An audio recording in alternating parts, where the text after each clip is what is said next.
जैसे मैंने कहा कि अस्सलाम वालेकुम। पाकिस्तान और बांग्लादेश के अवाम को सलाम वालेकुम। अब उर्दू तो वो इतनी समझेंगे नहीं जो जिस हिसाब से मैं उर्दू बोल रहा हूँ। बांग्लादेश के जो अवाम है, पाकिस्तान के अवाम तो खैर उर्दू तो समझते, उर्दू इंग्लिश उर्दू तो अच्छी सभी समझते उर्दू तकरीबन। अब जो है वो बांग्लादेश के अवाम जो है वो इतनी जो ऐसी उर्दू है वो नहीं समझते। कुछ समझ थोड़ा बहुत तो समझेंगे वो भी। तो मैंने कहा था कि ये हफ्ता मेरा पूरा पाकिस्तान और बांग्लादेश के मौजू पर ही बात करूंगा मैं। 50 साल हुए, मैंने कहा ये बांग्लादेश इस पाकिस्तान से बिछड़े हुए 50 साल हो गया। और उधर के जो लोग कह रहे कि हमने इतनी कुर्बानी दी, ये दी वो दी, बांग्लादेश बनने में ये कर दिया वो कर दिया, हमने इतनी बड़ी आपको बहुत बहुत मुबारक हो भाई। लेकिन मैं आपसे सवाल करना चाहता हूँ कि बांग्लादेश आपने बना तो लिया, उसके बाद जो हालात जो हुए वहाँ के बांग्लादेश के,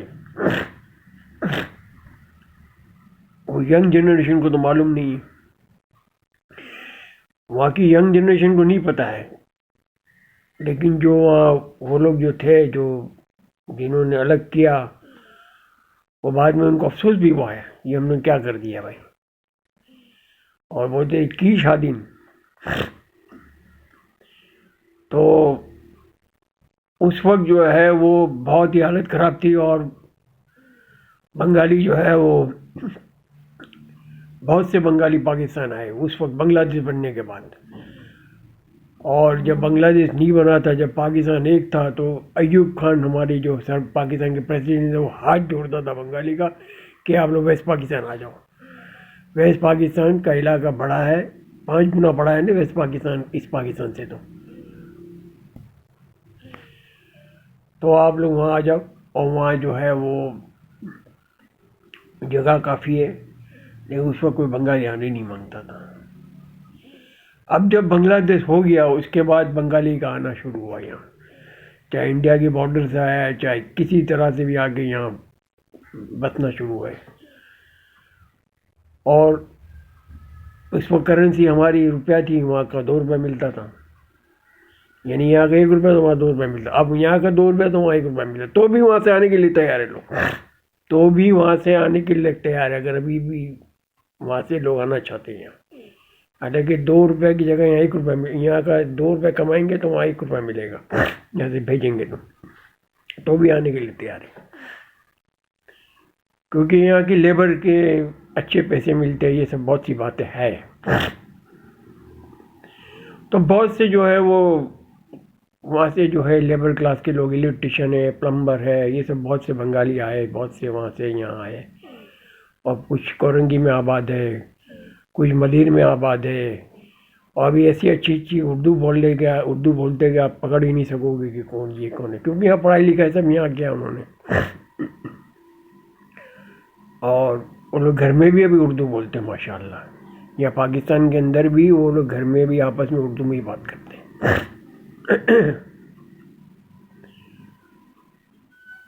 अब उन लोग जो यहाँ आए बंगाली, तो उस वक्त तो जब अयूब खान बोलता था तब आने के लिए कोई तैयार नहीं था। अब बांग्लादेश बनने के बाद आए काफ़ी यहाँ। अब पुलिस उनको अलग तंग कर रही है। पुलिस ने भी काफ़ी तंग किया इन लोगों को, यहाँ छोड़ा नहीं किसी को भाई। तंग तो करेंगे नहीं, जब आप इलीगल रहोगे तो तंग तो होंगे। और ख़ास करके वो जब बेनज़ीर की हुकूमत आई थी तब तो बहुत तंग किया उन्होंने। वो कहते थे बंगाली ये बेनज़ीर आई, हम लोग को जब से बहुत प्रॉब्लम हो गया। तो उसके जियाउल के दौर में शायद नहीं होगा इतना प्रॉब्लम, या फिर इसके बाद नवाज शरीफ के दौर में भी इतना नहीं होगा। तो उसके बाद जो है काफ़ी बंगाली यहाँ जो है अभी बहुत से चले भी गए यहाँ से, बहुत से चले भी गए, क्योंकि कुछ करेंसी का डिफर की वजह से बहुत से लोग चले भी गए। लेकिन अभी भी बहुत है बंगाली यहाँ। वो तो बहुत से जो ऐसे कि उनको एक ही ये तो बहुत से जो है उनको एक बगैर उसके चलेगी नहीं, वीज़ा वीज़ा कुछ नहीं, पासपोर्ट के बगैर ही इनको रवाना कर दिया था। कितने जो बंगाली डिक्लेयर कर दिया हमें वहाँ जाना, तो उनको वहाँ चलेगी बांग्लादेश। अब ये है कि उनको आइडेंटिटी कार्ड मिला भी, बहुत को नहीं भी मिला है। तो बहुतों को नहीं मिला आइडेंटिटी कार्ड, अभी तो वैसे ही रह रहे हैं, और बहुत को मिल भी गया है। बड़ी मुश्किल हो रहा है इनके लिए। तो सबसे बड़ी बात यह है कि नूरुल अमीन जो था बंगाली, जो बड़ा पाकिस्तान का पाकिस्तान जब अलग हुआ, ये ईस्ट पाकिस्तान अलग हुआ, ये मशरक़ी पाकिस्तान अलग, तो कायदे मदार में जाके बहुत रोया है, बहुत ही रोया उसने। उन्होंने कुर्बानी दी थी ना पाकिस्तान के लिए, बड़ी कुर्बानी दी थी उन्होंने। वो है सुहरावर्दी है और ए के फजलू है कि ये सब बहुत से लीडर थे, उन्होंने बड़ी कुर्बानी दी थी पाकिस्तान के लिए। ख्वाजा नाजिमुद्दीन है, तो ये जाके बहुत रोया था नूरुल अमीन कायदम की मज़ार में 1971 या 72 में जाके बहुत रोया, कहता जाके यार दो टुकड़ा हो गया पाकिस्तान का।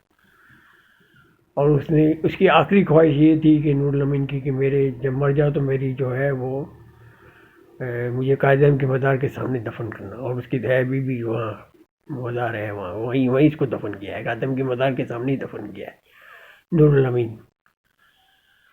तो ये है कि हमें उसका ख्याल रखते हुए यहाँ के बंगाली का ख्याल रखना चाहिए, हमें पाकिस्तान को इसका ख्याल रखना चाहिए, यहाँ के बंगाली का ख्याल रखना चाहिए। बस उनको से भी इतना बोल दे, हलफनामा दे दे भाई, आप उनमें हलफनामा दे दे कि हम पाकिस्तानी हम पाकिस्तान के वफादार रहेंगे, ये हलफनामा ज़रूर लिखाइए उनसे।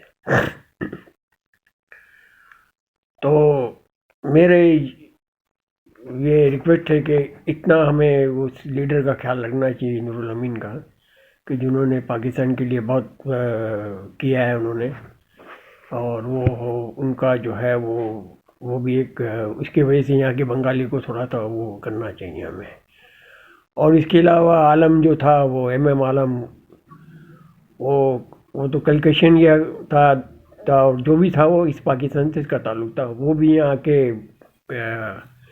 उसका भी एक बड़ा नाम है, तो इंडिया के अल्लाह उसको जन्नत नसीब करे, वो इंडिया के 5 फाइटर को उसने मार दिया था एक ही मिनट के अंदर, ऐसा कुछ 65 की ओवर के अंदर। तब तो एक था ना हम लोग, तो वो उसको जो है वो उसने भी बहुत किया है यहाँ के वे बंगाली के लिए, काफ़ी उसने काम किया है। तो यहाँ के जो बंगाली है उनका जो है वो जो परेशानी में है, तो कम से कम हमें ये नूरुल अमीन को देखते हुए उसका ख्याल रखना चाहिए। ये लीडर ऐसा लीडर है कि जिन्होंने पाकिस्तान के लिए बहुत कुर्बानी दी थी। एनीवे, अभी मुझे बहुत सी बातें याद नहीं आ रही है, जो ये बातें याद आएगी मैं आपके सामने पेश करता रहूँगा। और मेरा हफ्ता ये पूरा बांग्लादेश और पाकिस्तान के दरमियान ही रहेगा। और अभी जब से हाँ, ये बोलना भूल गया कि खालिदा जिया भी आई थी पाकिस्तान, ये भी मैं कहना चाह रहा हूँ। अब हसीना शेख और इमरान खान, या इमरान खान जाते ही हसीना, ये तो मुझे नहीं मालूम है। मुशर्रफ भी किया था पाकिस्तान बांग्लादेश का दौरा, मुशर्रफ ने भी किया था, और वो शौकत अजीज़ ने भी किया था बांग्लादेश का दौरा।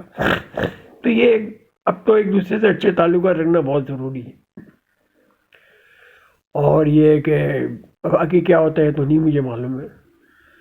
अभी देखो ना, फ्रेंड सर्विस भी नहीं है, यहाँ से डायरेक्ट लाइन भी नहीं है, यहाँ से दुबई से होके जाना पड़ता है। PI की सर्विस भी नहीं है, विमान की सर्विस भी नहीं है। तो ये सब क्या, ये सब कोई अच्छी बात तो नहीं हो रही ना भाई।